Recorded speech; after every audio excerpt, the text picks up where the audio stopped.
चला आज आपण बेसन पिठाचे लाडू बनवूया.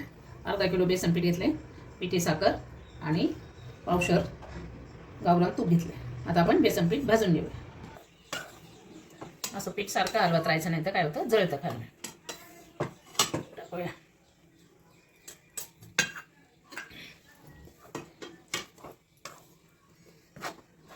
आता आपलं पीठ असं भाजून झालंय लालसर. आता आपण गॅस बंद करूया. 10 मिनिटं थंड होऊ देऊ, मग साखर घालायची.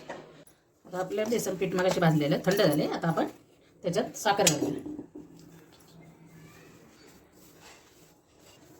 अर्धा किलो बेसन पीठ आहे, त्याला 2 वाट्या पिठी साखर घालू आणि विलायचीची पावडर साखर मिक्स करून टाकली.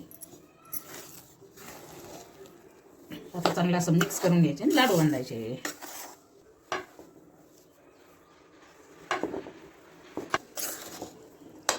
आता साखर मिक्स करून झाली. आता आपण लाडू बांधू.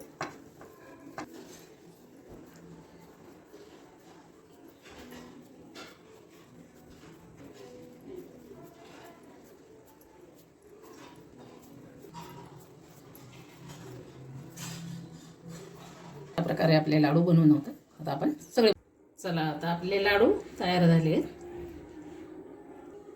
हे बघा, आता आपले लाडू किती छान झाले. अशा प्रकारे बनवा. आवडले तर लाईक करा, शेअर करा.